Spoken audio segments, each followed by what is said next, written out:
use headphones for best experience.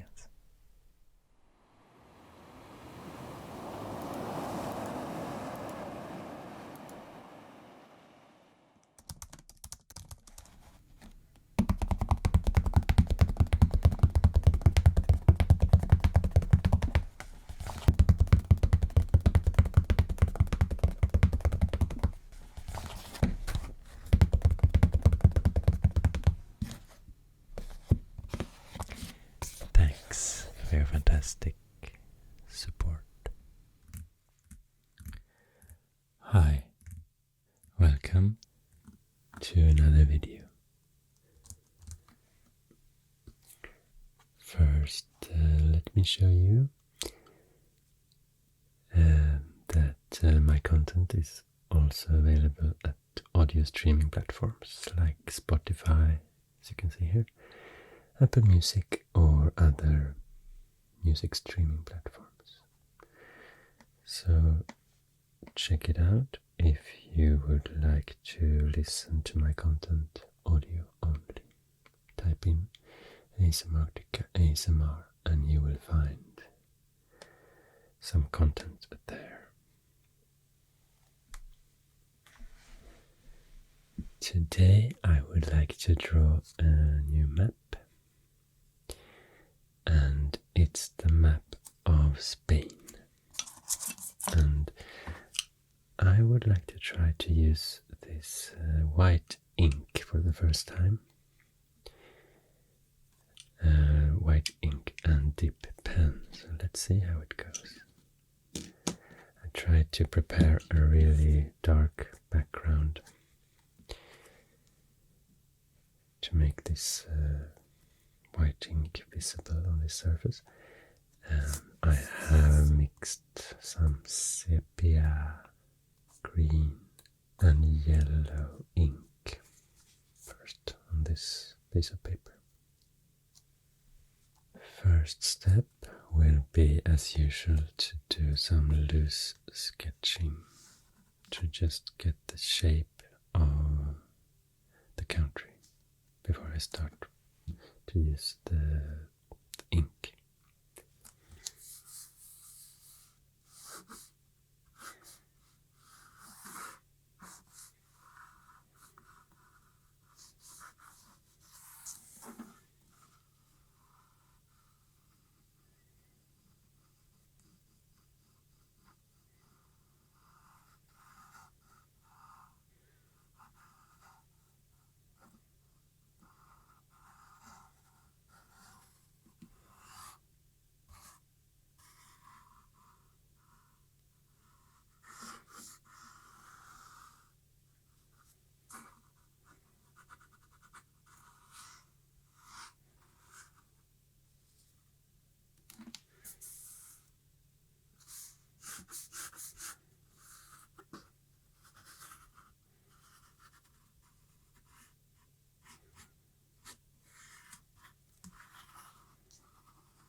So finally I think I have it now.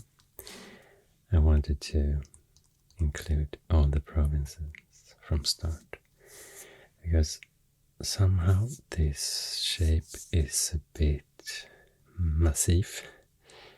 It's like a square almost filling all the paper, so I thought it might be a problem to get all these jigsaw puzzle pieces right. So I wanted to be quite accurate from the start.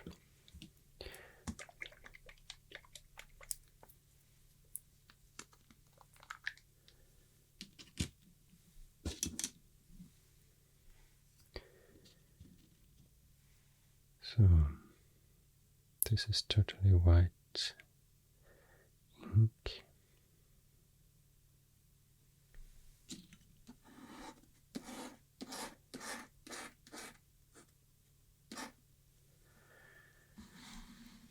And I'll start in the northwest with the coast. The coast to the Atlantic Ocean.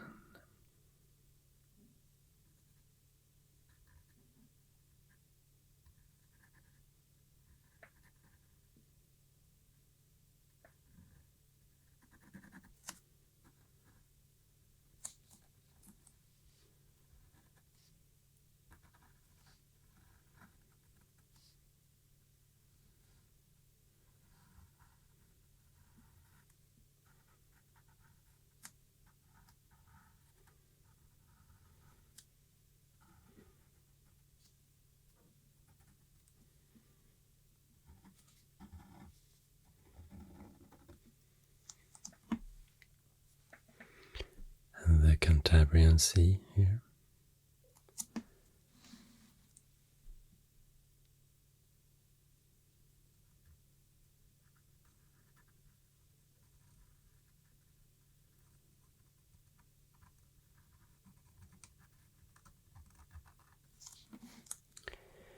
And here I will continue with the coast of Portugal. So I'm going to draw the entire Iberian Peninsula because Portugal also fits into this paper, but I will not include any details on Portugal this time. I will focus entirely on Spain today.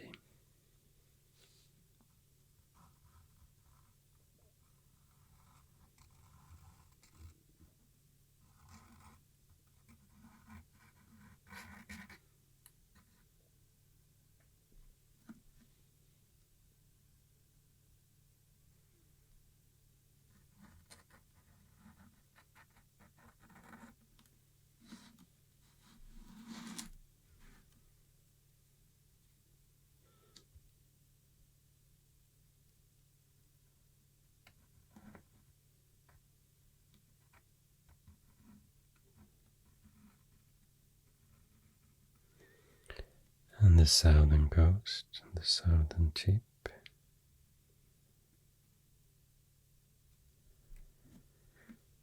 Costa de la Luz.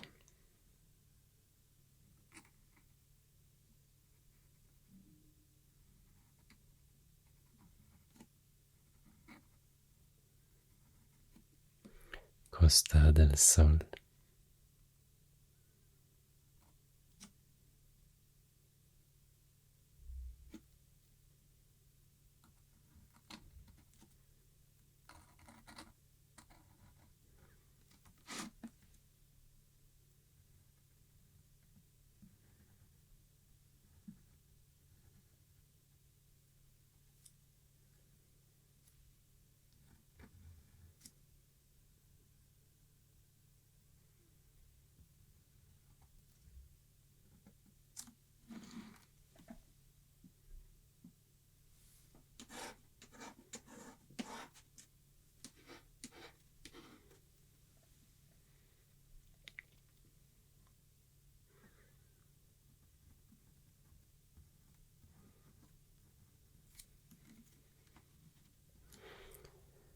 Costa Blanca, the Mediterranean coast here.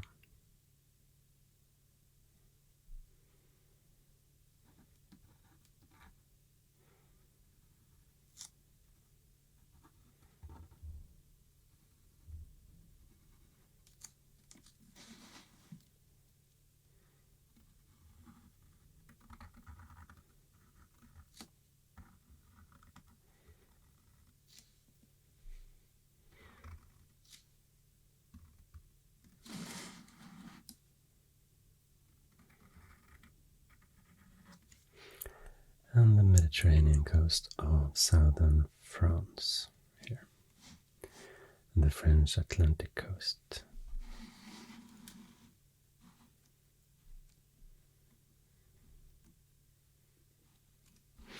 I did have plans to include the small African parts of that belongs to Spain, Ceuta and Melilla. That is like small enclaves surrounded entirely by Morocco. But now I see I don't think I have space to do that, or I don't have room for that. Maybe Ceuta actually, because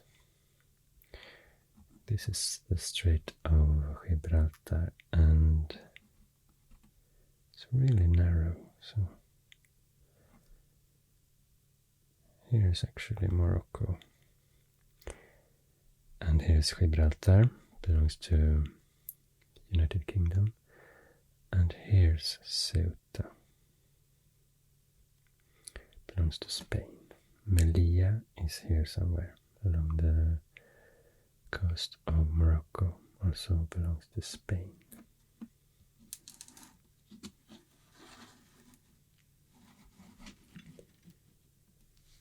And then there are some islands. Ibiza,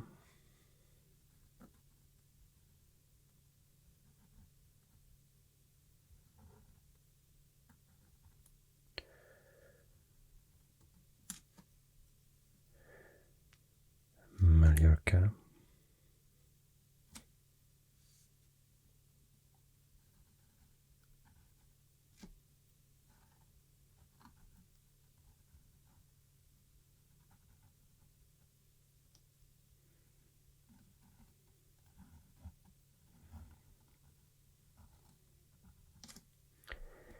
and Menorca.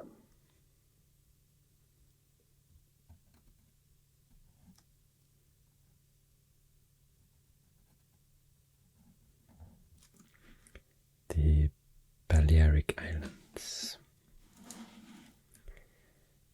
And I will include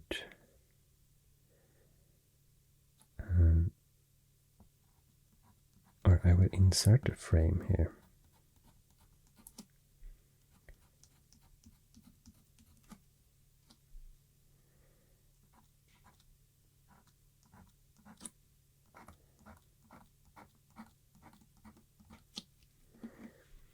And here I would like to include the Canary Islands off the coast of Africa, far to the southwest.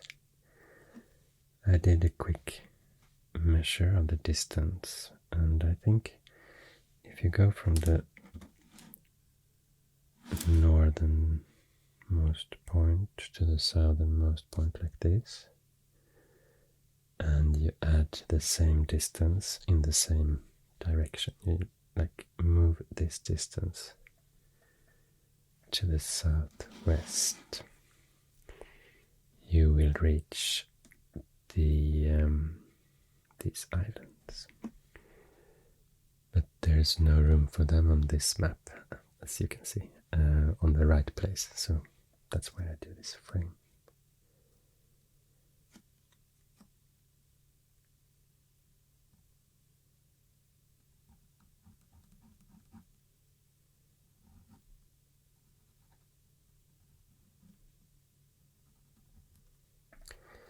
Gran Canaria,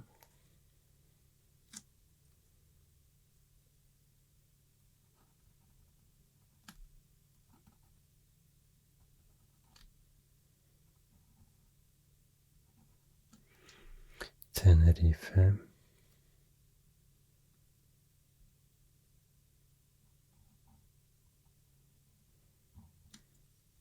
La Gomera,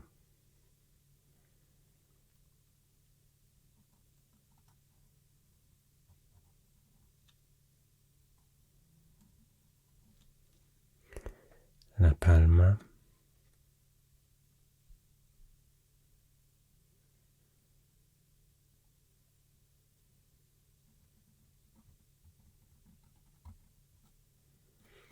Hierro,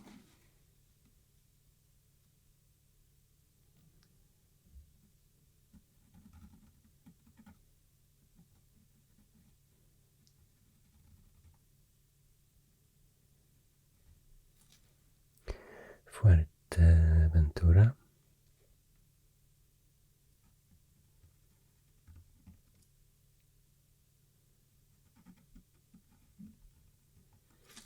and Lanzarote.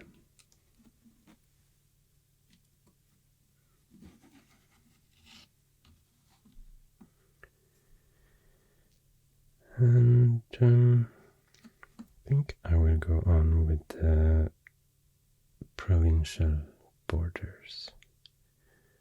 Or maybe first the national border, there are two national borders, or actually three. Gibraltar also. But the main ones are Portugal, border to Portugal, and border to France. Actually, there are four. Also a minor one here, border to Andorra.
And this is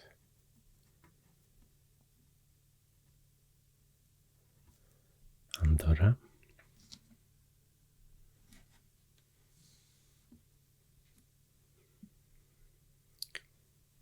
And Gibraltar is so small, so I'm not exactly sure where it is. I think it's here somewhere, not at the very southernmost tip.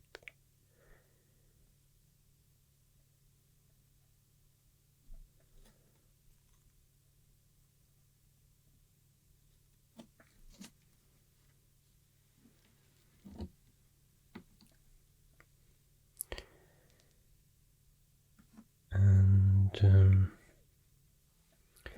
I think I'm going to use dashed lines for the provinces, so you can see the difference between a national border and a province border.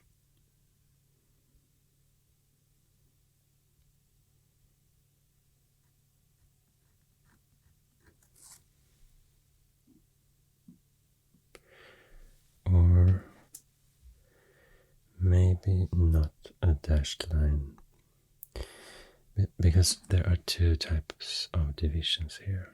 It's 17 autonomous communities, and those are divided, not all of them, but some of them, most of them, are divided into several provinces. So I will start with those 17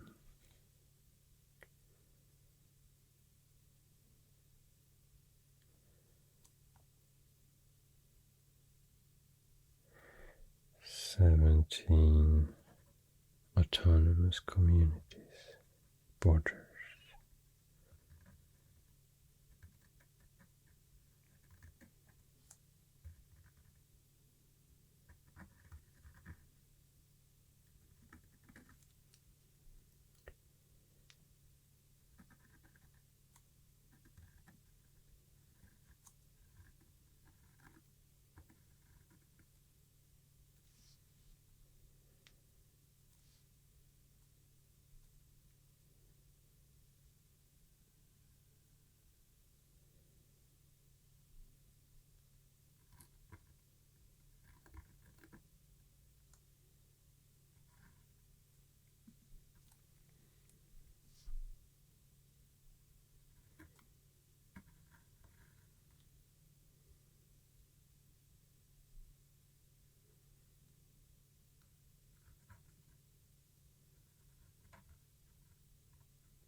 For some reason, I guess, long history,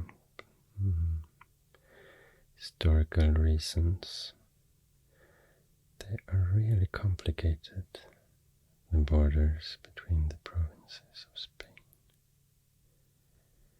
Here, for example, you might think that I'm finished with the border between Basque country and Castile and Leon, but actually I'm not, because there's also an enclave here belonging to Castile and Leon, but totally surrounded by Basque country, and there are more examples of those. Maybe I will not show all of them.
Yeah, here's another example.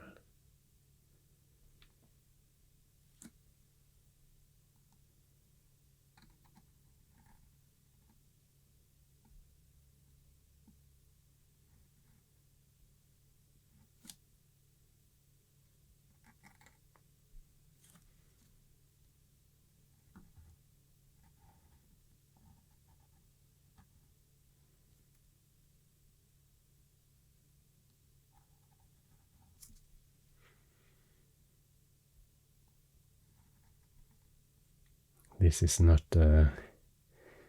an autonomous community on its own. It's part of Valencia. But it's surrounded by Aragon and Castilla-La Mancha. And not connected, exactly connected to the rest of Valencia. It's an exclave, I guess. Still think it's a bit confusing, the difference between enclave and exclave.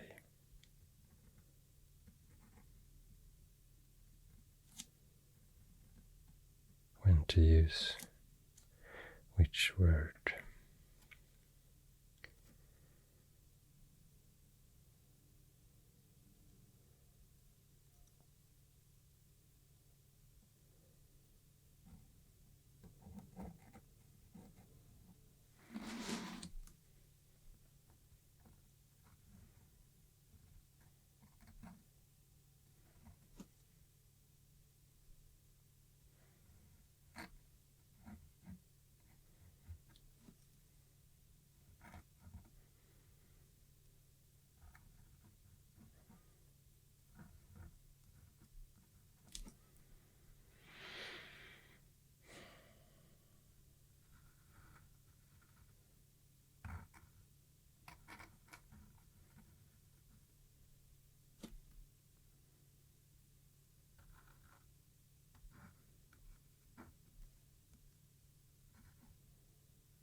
think that's all 17 autonomous communities.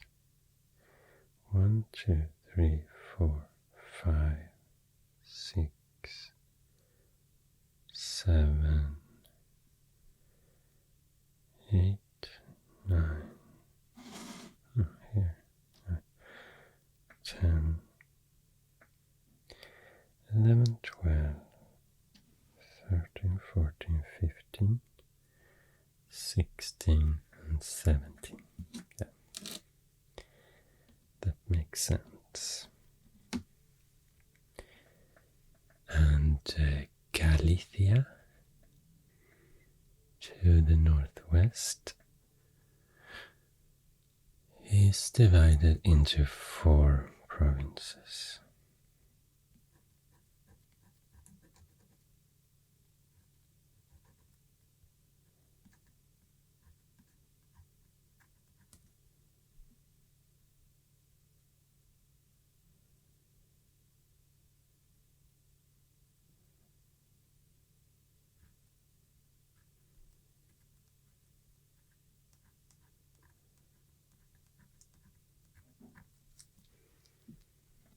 I should probably zoom in a bit now when I'm drawing more in detail.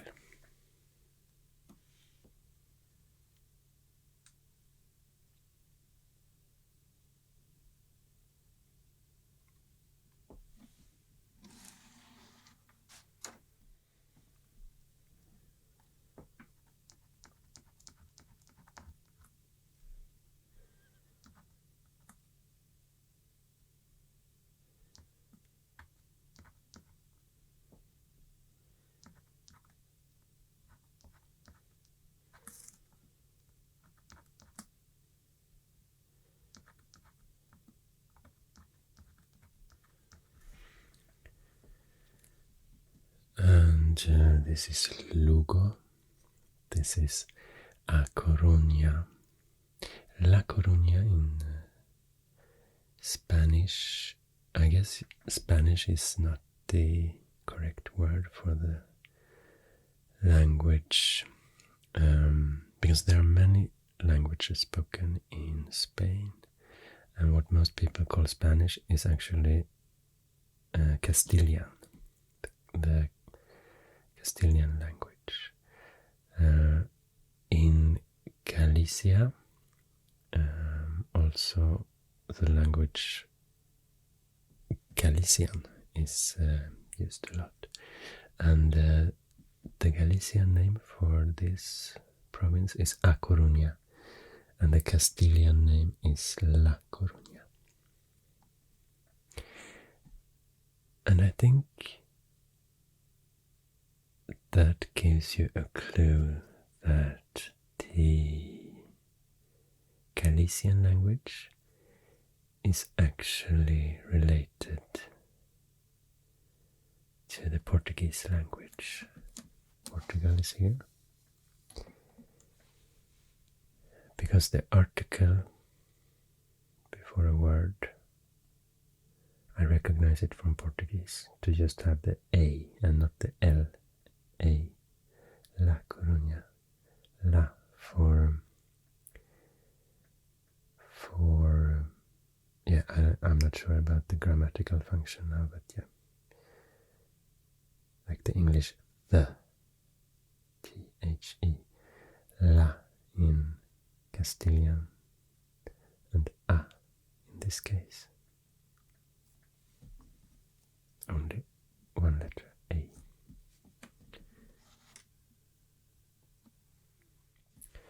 Pontevedra and Orense.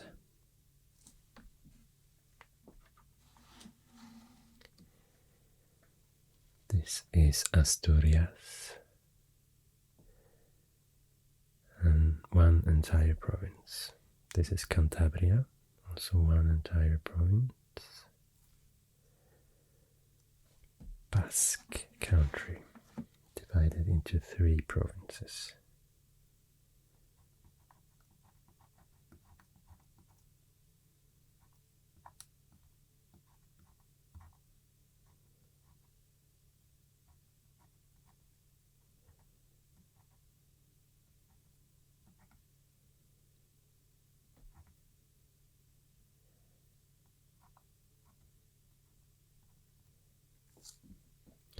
Vizcaya, Guipúzcoa, and Álava.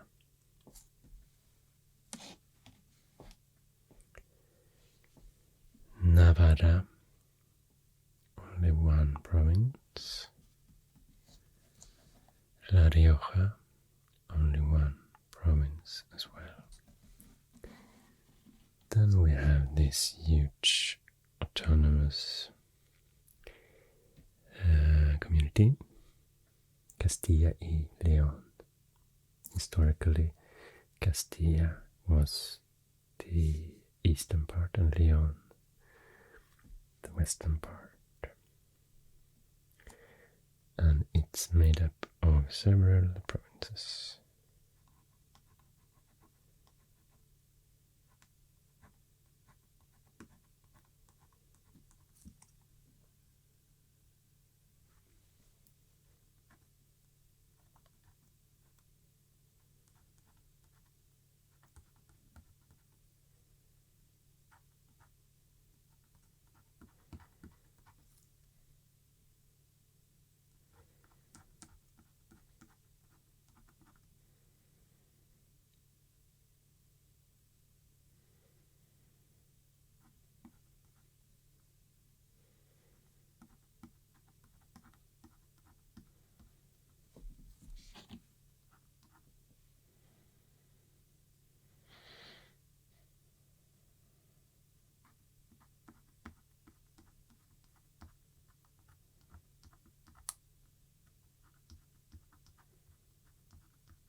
And those are called Soria, Burgos, Palencia,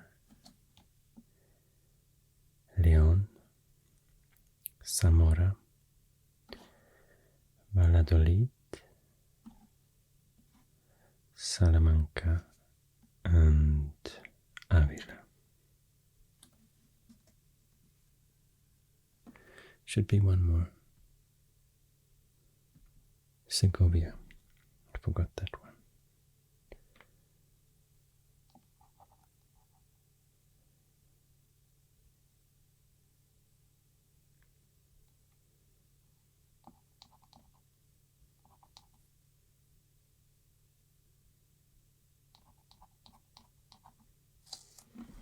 So this is Avila and this is Segovia.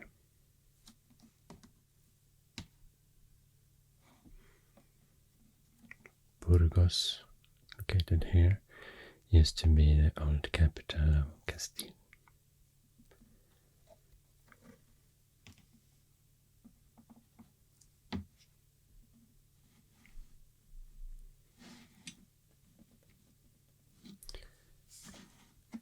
Another big community here to the east is Aragon.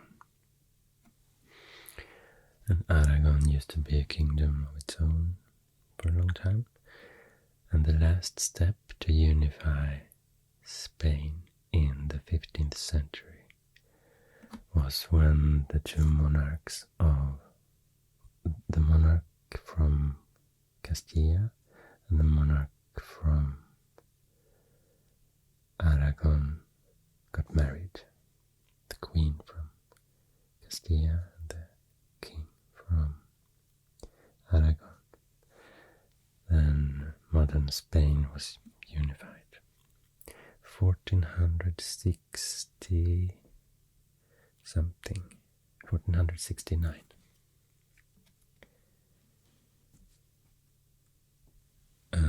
and the queen was Isabella the First of Castile, and the king was Ferdinand the Second of Aragon. And then, by that time, I think also Catalonia and Aragon was the same kingdom.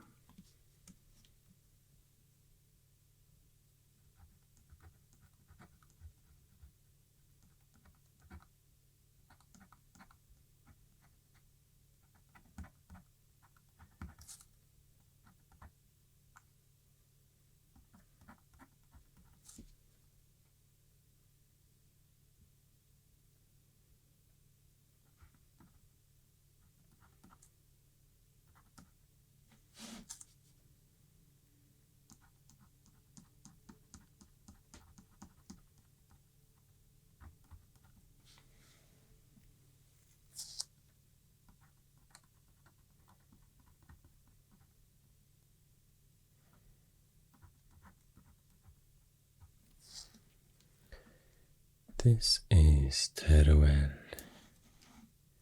This is Zaragoza, or Zaragoza, and this is Huesca. Together they make up Aragon, modern Aragon. And I mentioned before Catalonia. It's here to the northeast.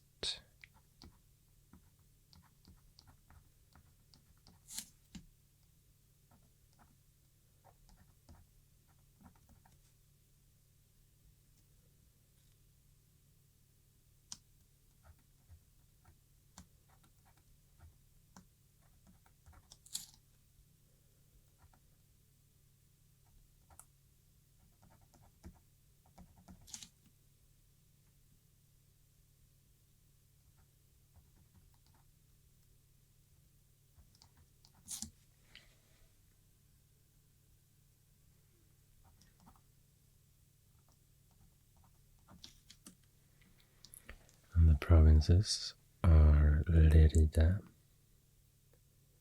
No, sorry. Okay. I can see two names here, Lerida and Lleida.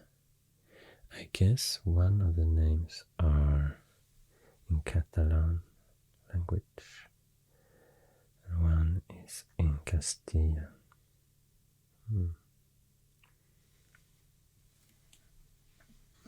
Let me do a quick check here.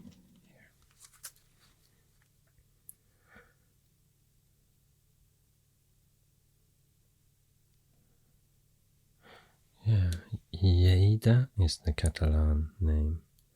Lerida is the Castilian name.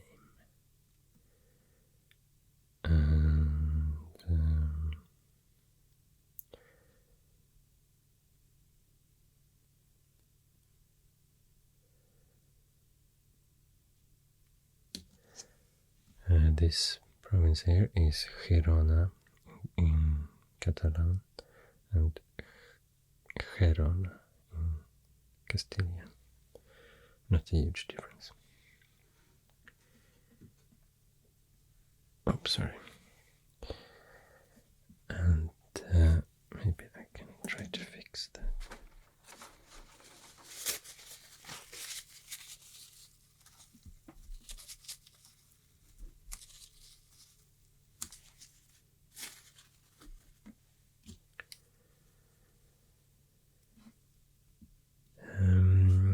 This is Barcelona province.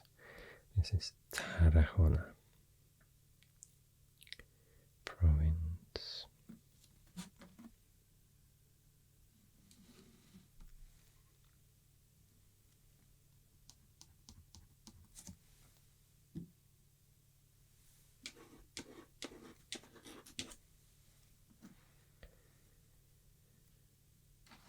And next community is Valencia.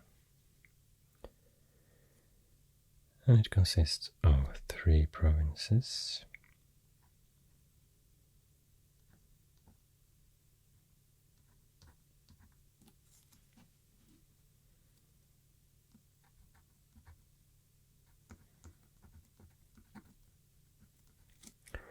All coastal provinces.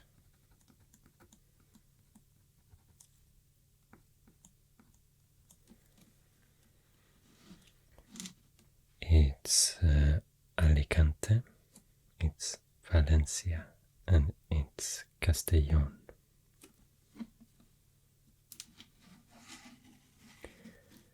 Also, the Catalan language is used in Catalonia, but also it's common here as well along the coast. A dialect or variation of the Catalan language called Valencian. So maybe there are other names also for these in the other language.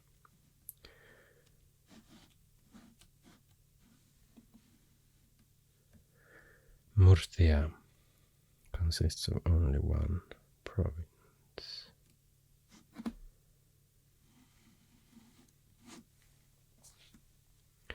Madrid, the capital province. Only 1 province here. Then it's another big community, Castilla-La Mancha. And historically, like I said before, only the eastern part of Castilla y León was Castile. Also, this is now called Old Castile because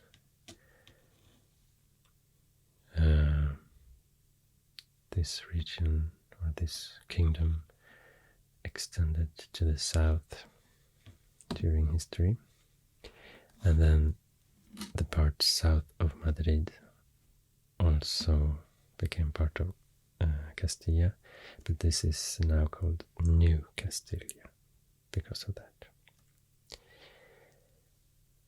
New Castile is what's now Castilla-La Mancha community. And it consists of 5 provinces.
These are called Guadalajara,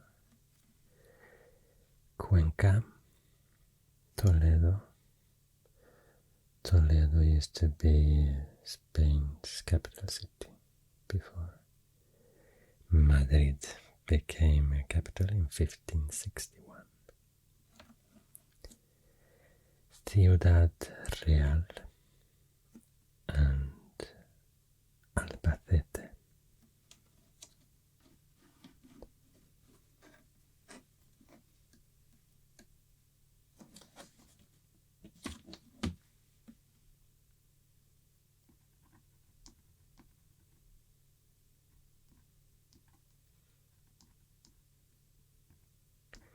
This is Extremadura community, and it consists of only 2 provinces.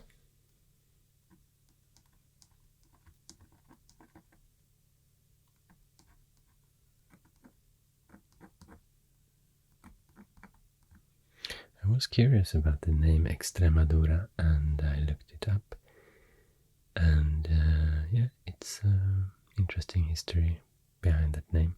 There's an Extremadura in Portugal as well, located almost at the same parallel.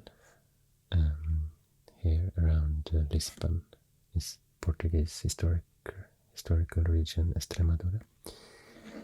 And the name was derives from a time, or originates from a time when it was the last part, the most faraway part of Christian Spain during the Reconquista, a process that lasted for several hundred years in the Middle Ages.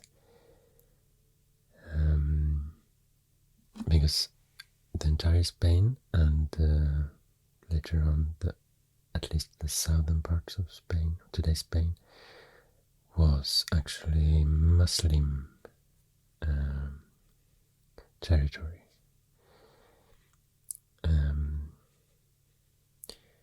Al-Andalus, it's referred to. First the Umayyad Caliphate in the 700s to the 1000s. Later on the Almohad Caliphate, the 1100s and 1200s. The Umayyad was almost the entire peninsula. The Almohad was the southern part, almost 50% of the peninsula, the southern 50%. Because then the Reconquista had begun, so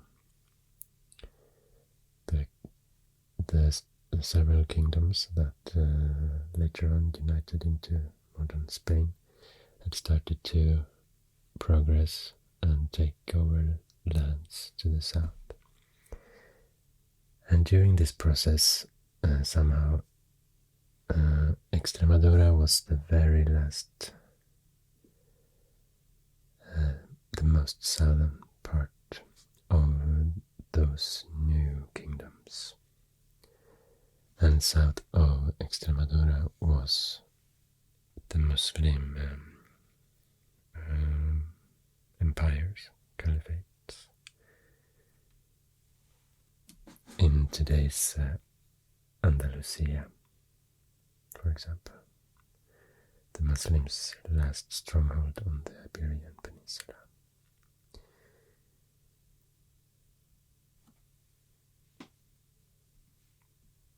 So this part, Granada, became Christian and part of Castile in 1492. That was the last part of what's not referred to as the Reconquista. But before that, maybe in the 1100s or 1200s or something, this was the most southern part. And also the same here in Portugal, so that's why this place is called Extremadura today.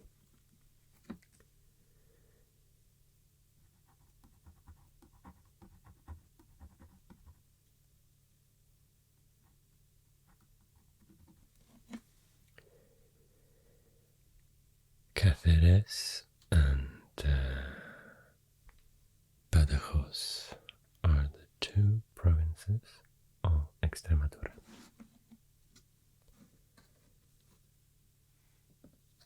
And I just talked about Andalusia.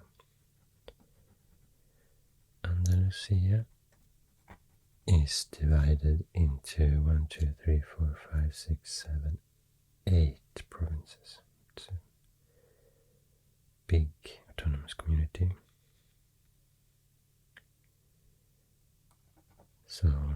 start to draw these.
Almería,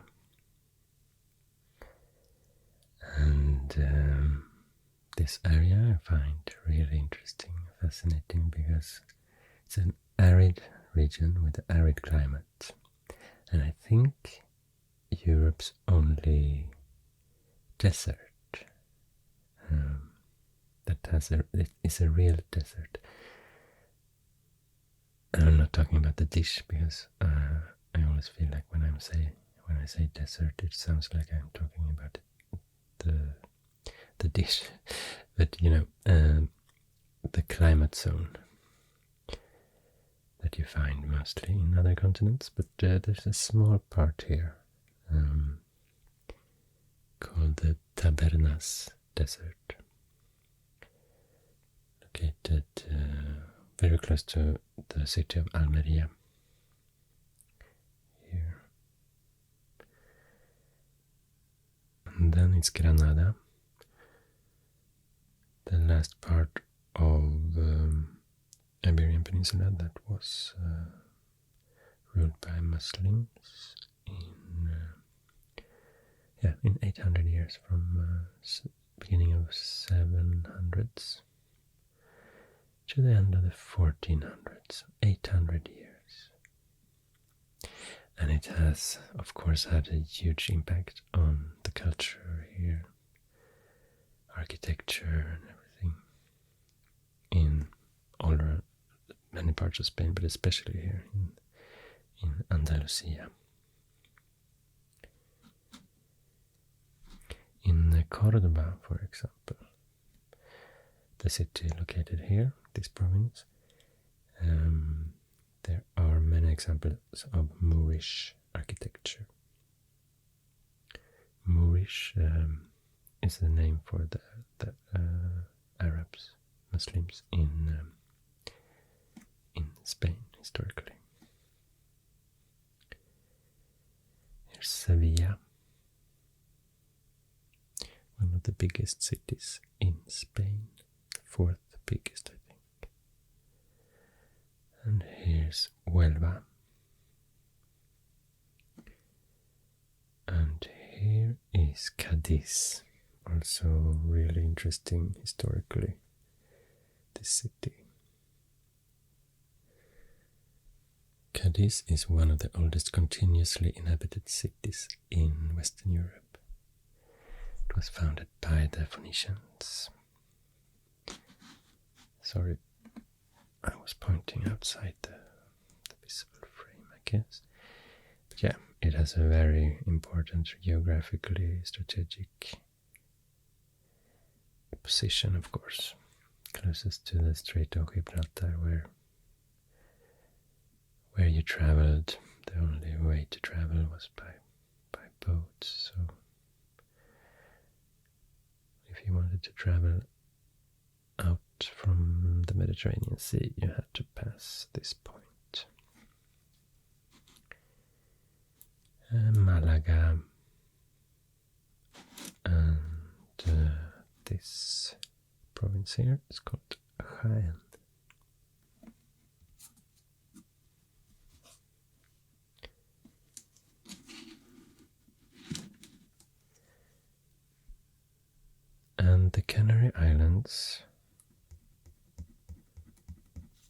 consists of 2 provinces.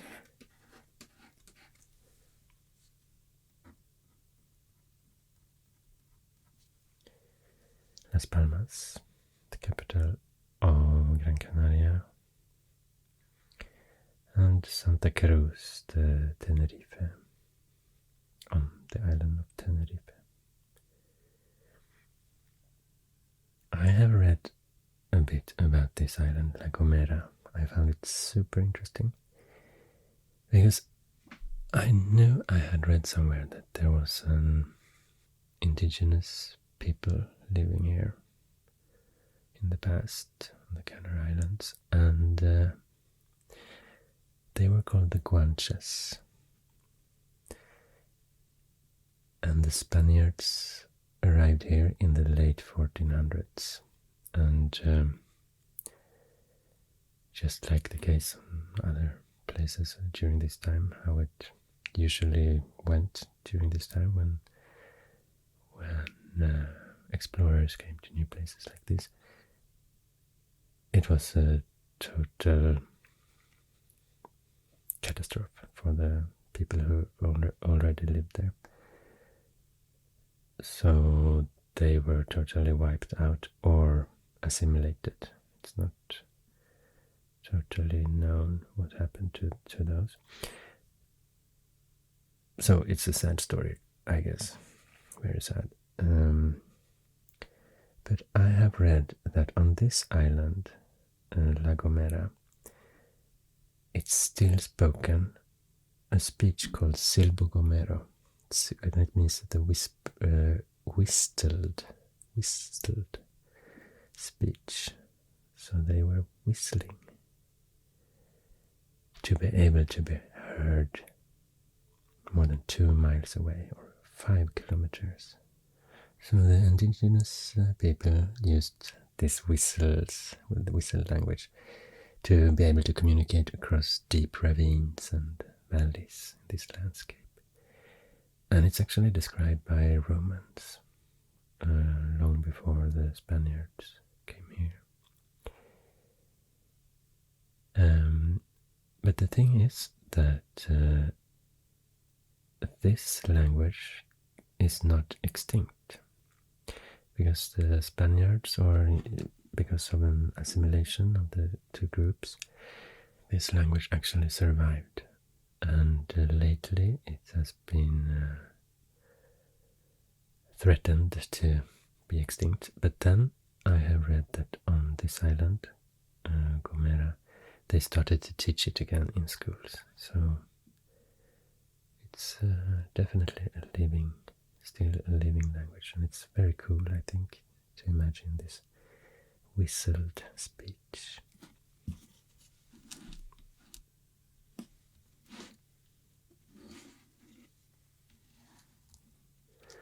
Now I think it's time to zoom out a bit.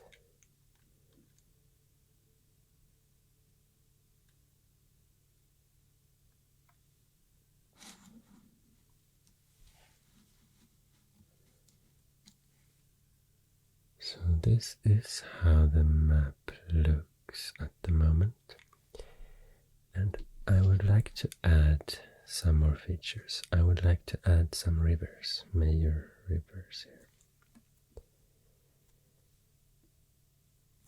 And I'll use these type of crayons for that. Or maybe a bit darker color. This blue color. So first I will add Duero, the river that ends up here in the Atlantic coast, close to Porto, city Porto in Portugal.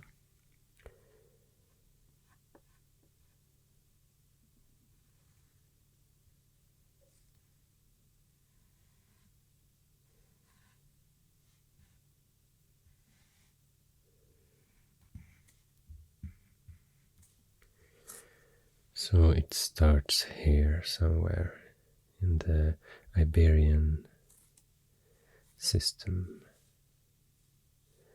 mountain range, and it floats through the Meseta Central, this plateau, high altitude landscape that most of Spain consists of. It's basically the Cantabrian Mountains in the north, the Pyrenees, really high mountains here in the border between France and Spain, the Iberian system, and Sierra Morena, and the Baetic Mountains and Sierra Nevada. Those are the mountainous areas. Central system north of Madrid here. And between the Cantabrian Mountains, the central system, and the Iberian system, this entire area inland of the Iberian Peninsula is called the Meseta Central. So it's a special type of high plateau landscape. And then it's another type of climate and landscape along the coast, of course. Here are the Mediterranean climate along Costa del Sol, Costa Blanca, Costa Brava. And then it's the oceanic climate, much cooler climate than on the Mediterranean side of the peninsula, here to the north. The coast at the Bay of Biscay and the Cantabrian Sea. And this is also called the Green Spain. It's a lot of green mountainous areas here. And here is arid climate as well, that I mentioned before.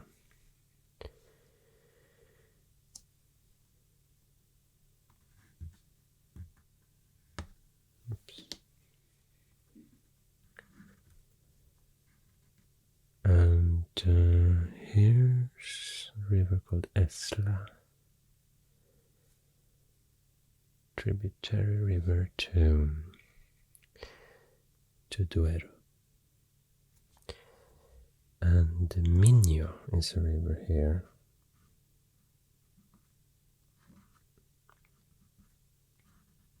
In Galicia.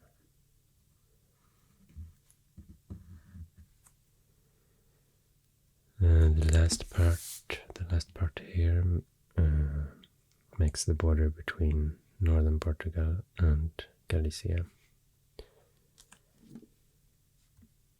At the very southern border between Portugal and Spain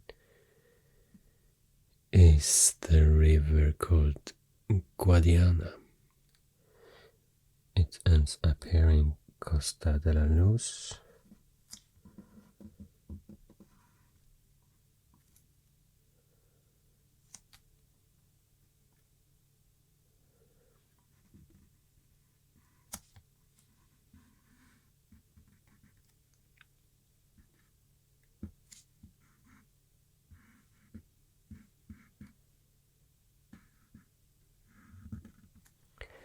And it starts here, also in the Meseta Central.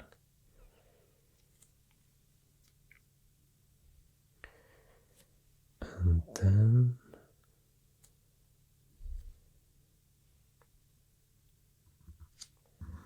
it's the big river that ends up in Lisbon and the Atlantic coast at this point.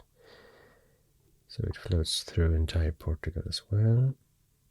It's the Tajo River. I guess it has different pronunciation in different languages. But in Castilian, I think it's pronounced Tajo.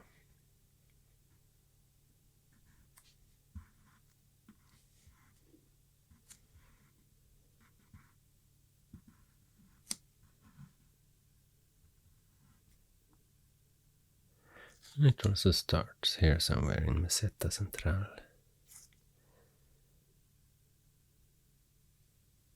Then in Cantabria, in the Cantabrian Mountains,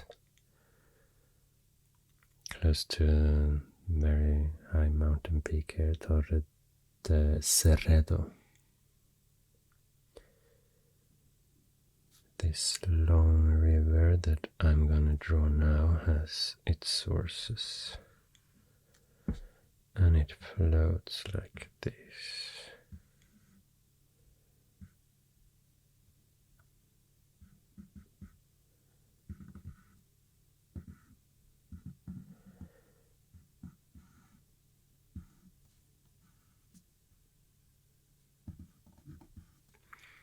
And ends up in the Mediterranean Sea.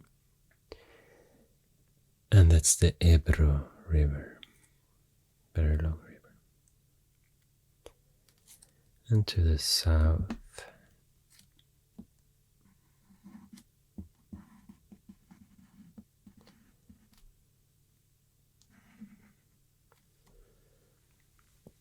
from the Balearic Mountains here,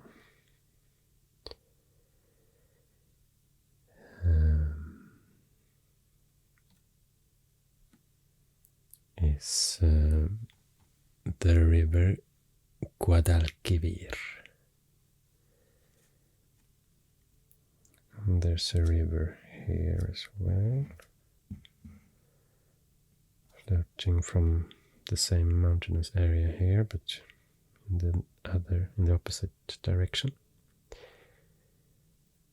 And that's the Segura River. So when you see the rivers, you also can imagine where those mountainous areas are. Because I don't think I'm going to include them on this map.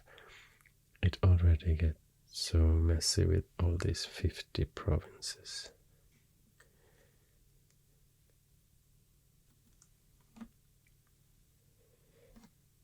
But I would like to add the capital city of each province and tell you the name of it. Almost everyone has the same name as a province, but not everyone. Here's A Coruña.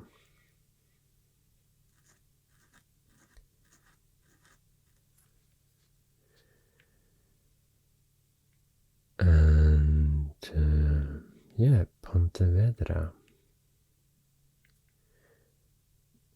Yeah, Pontevedra is actually a city here. But it doesn't look like the biggest city. That's not always the case. It looks like a Vigo, more to the south, is bigger. In A Coruña, also the very famous city Santiago de Compostela is located here, where the Pilgrim Way, Camino de Santiago, ends. This very long path you can walk in some very popular hiking route, pilgrim route. Yeah, maybe I can talk a bit about that later also. But here we have Lugo.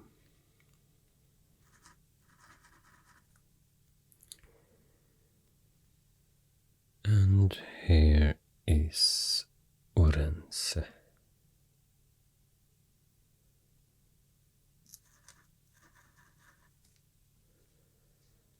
And in Asturias, the capital is Oviedo.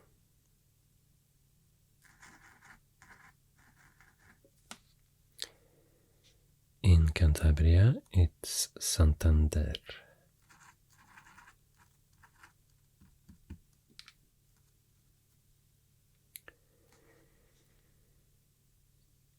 In Vizcaya, it's Bilbao.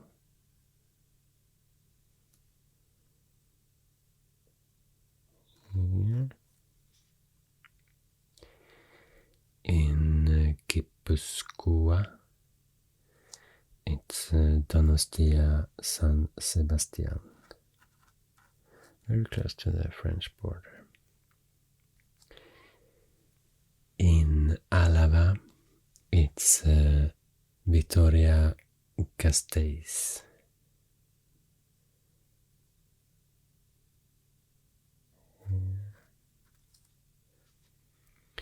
In Navarra, it's Pamplona.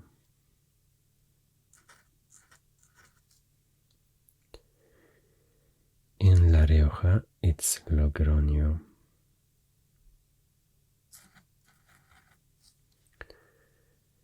Burgos.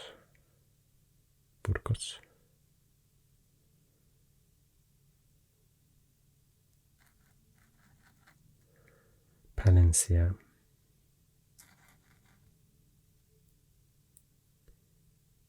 Valladolid.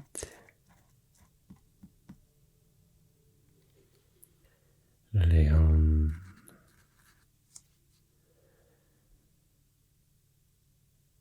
Zamora.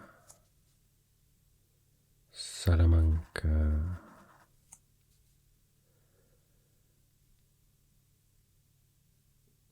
Ávila. Segovia. Soria.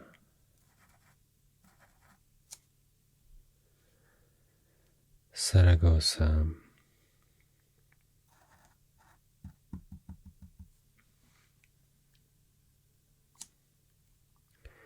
Huesca. Teruel.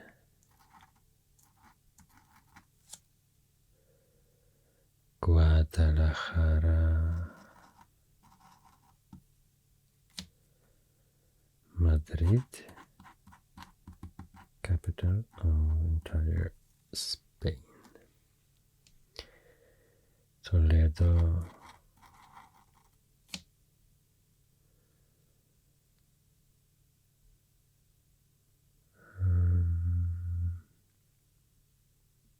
This one. Cáceres. Badajoz, very close to the Portuguese border. Merida is located here, and that's the capital of Extremadura, the entire autonomous community. I think it's the same case here with Galicia. Then Santiago de Compostela is the capital of the entire community.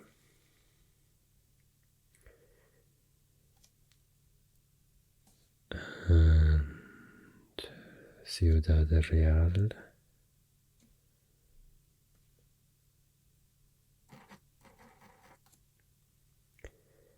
Cuenca.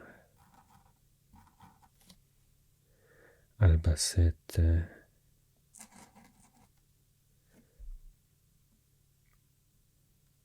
Jaén. Córdoba. Sevilla. Huelva.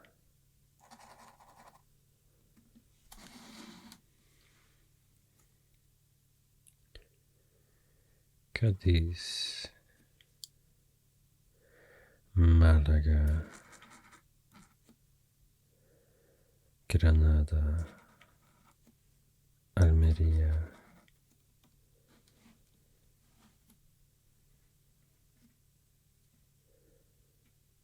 Murcia.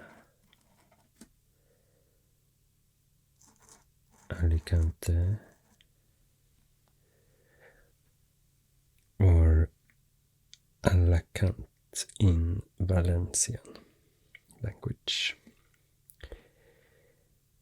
Valencia.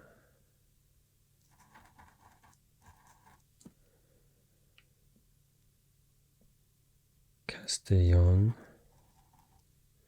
Castellón is the name in Spanish. Castello is the name in Catalan or Valencian.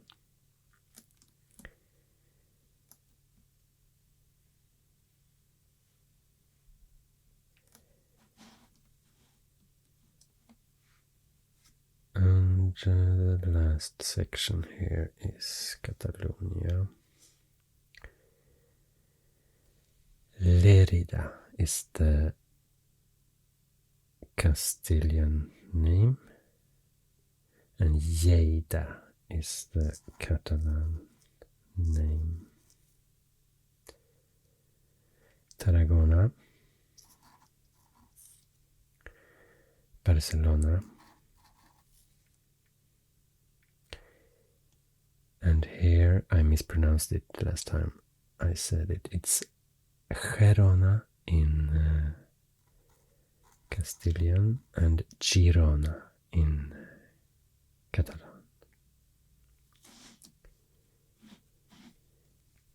Here is Palma, capital of Mallorca, and Santa Cruz, the Tenerife,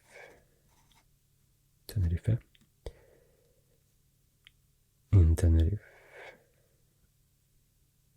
and Las Palmas de Gran Canaria.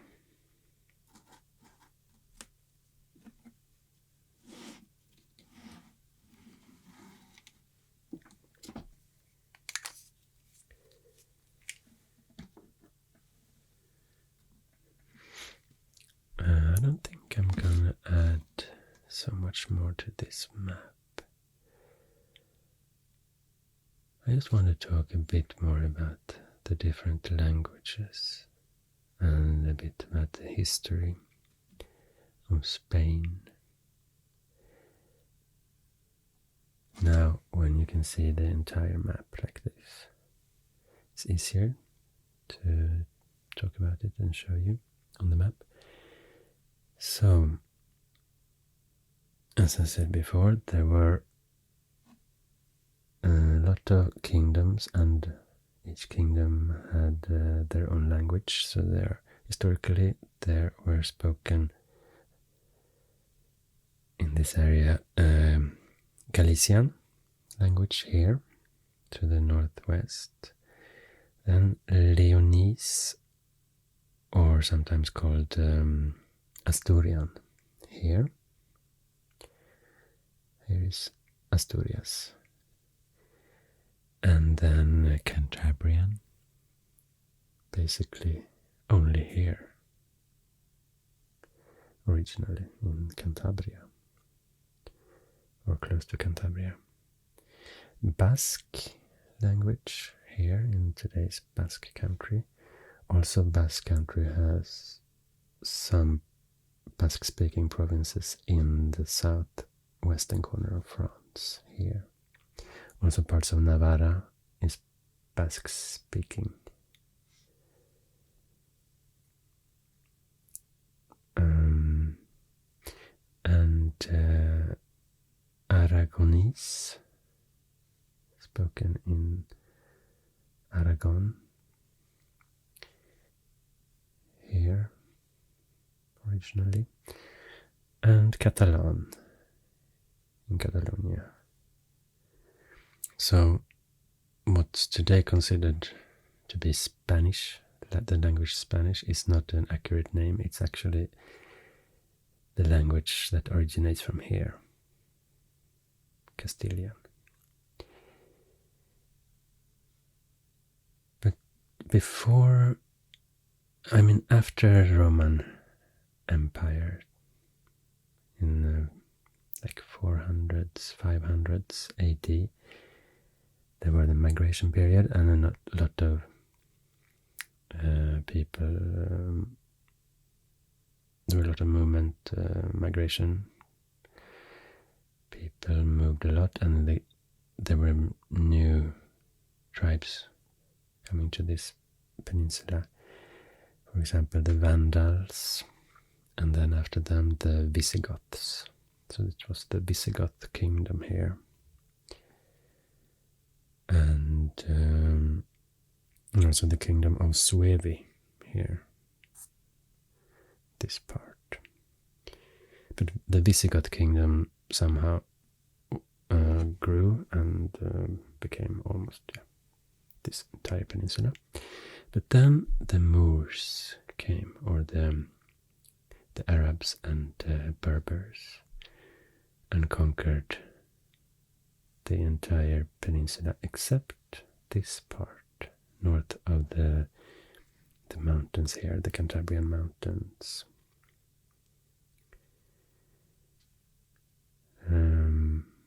Here it was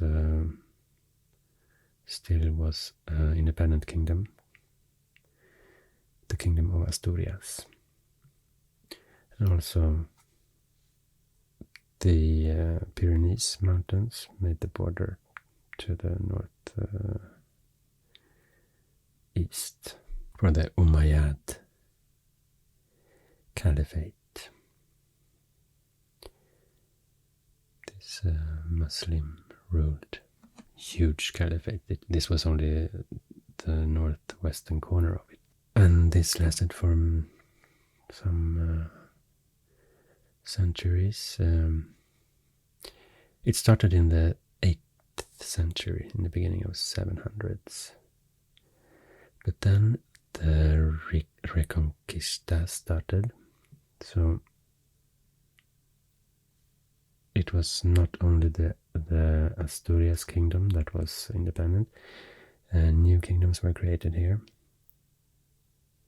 For example, Galicia, and Asturia, Castile, Aragon. And during the Reconquista, during all these hundreds of years, slowly, these kingdoms grew to the south. They conquered more and more areas of the former Visigoth kingdom that had been Christian. So it was like the Christian, they wanted to reconquer the Christian areas from the Muslims. And that's how the languages followed these kingdoms to the south. So it became like stripes of language areas. The Galician language spoken here, and now it's separated into Portuguese and Galician because it's a national border here. So, but from the beginning, this must have been considered the same. At least it's the same language family.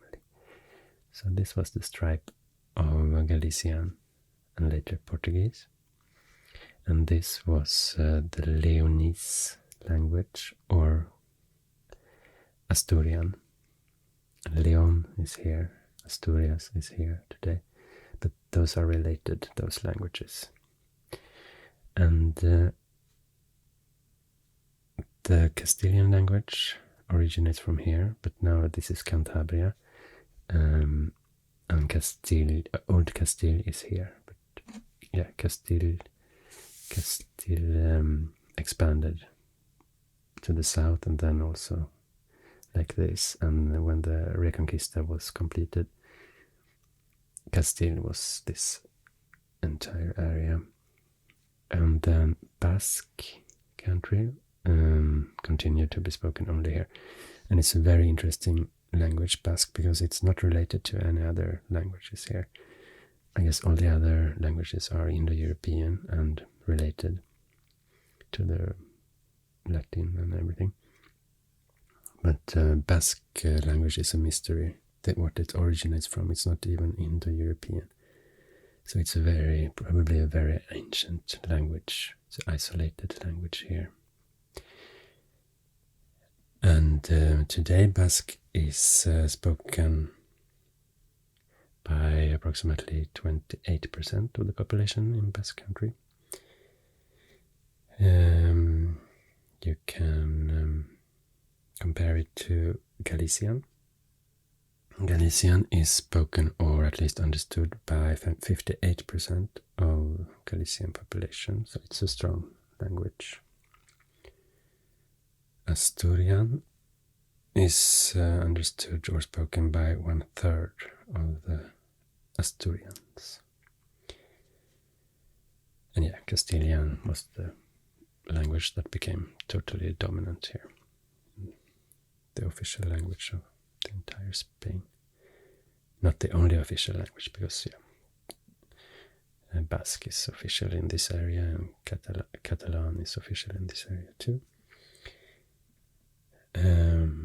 Aragonese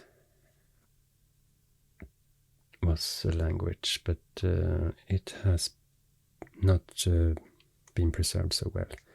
Now it's only 10,000 to 12,000 native speakers in the Pyrenees.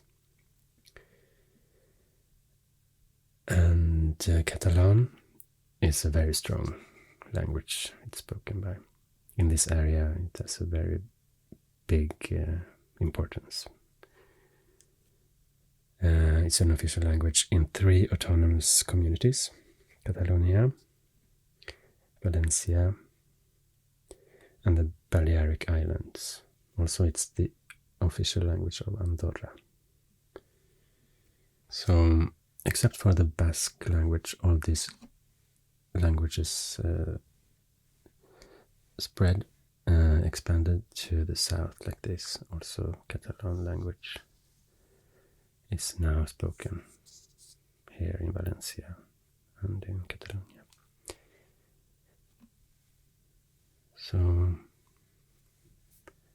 the Reconquista made these languages expanding to the south, and the Arab or the Moors language was pulled back like this, and the last remains of the Muslim Spain was here, as I told you before, in Granada in 1492.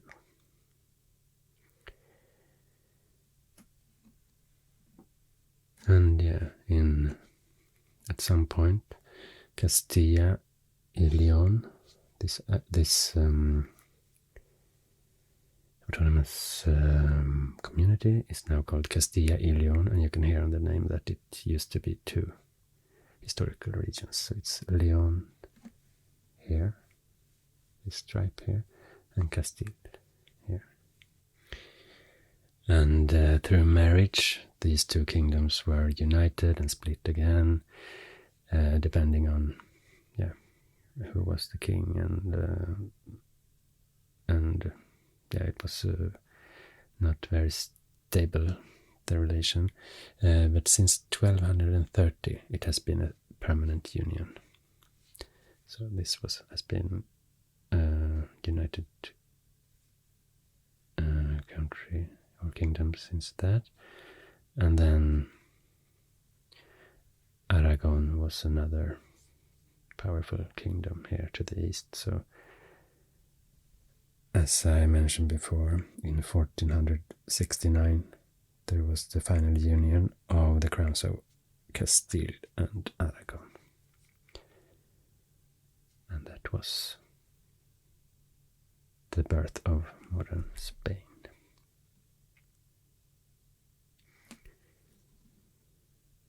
I have been to Spain a couple of times. First times I was in Spain, I was here in Barcelona. But I've also been to Mallorca, and I've also been here in Basque country.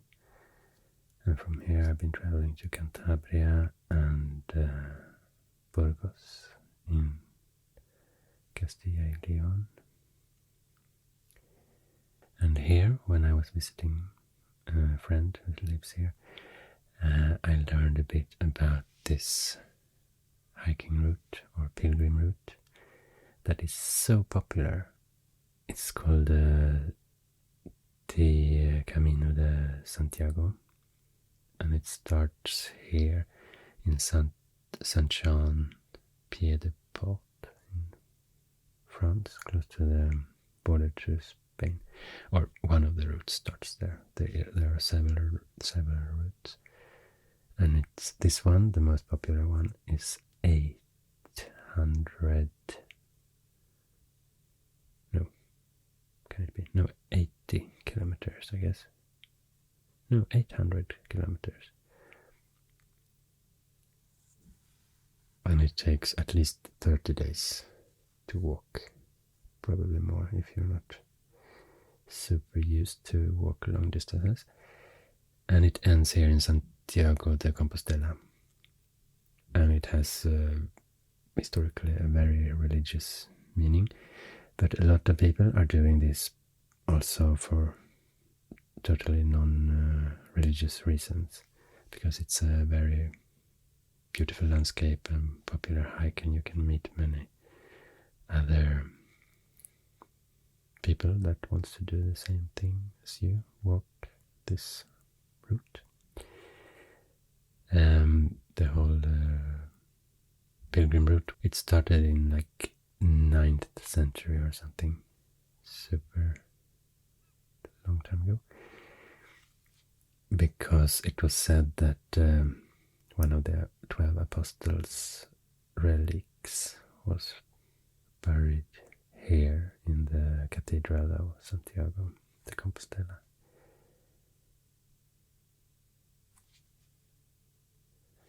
So that's where the route ends. But a lot of people who walk there want to continue, so they reach the coast so here somewhere, in a place called Fisterra.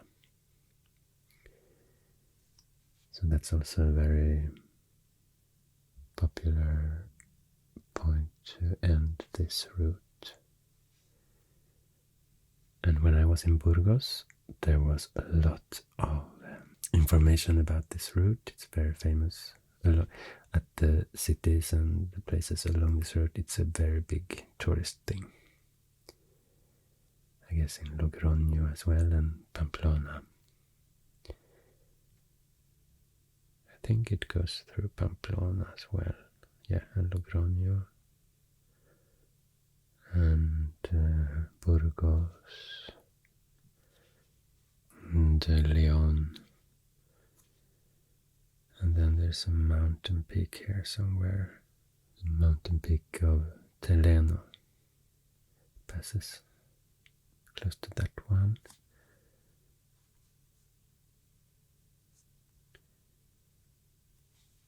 And then Santiago is here.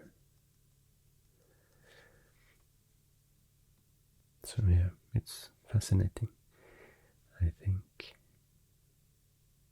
And you can walk, of course, just a short distance too. Don't have to walk everything at the same time. And there's also a route following the coast.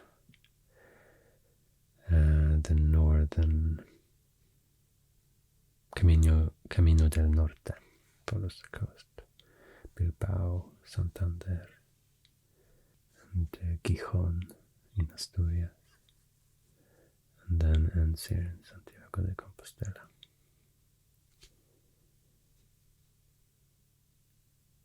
So let's see if I sometime will walk this.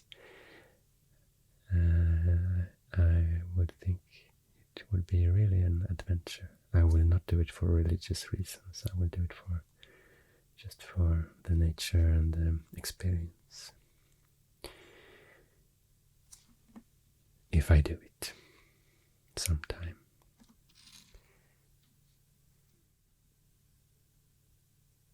Thank you so much for watching this video, and hope you enjoyed.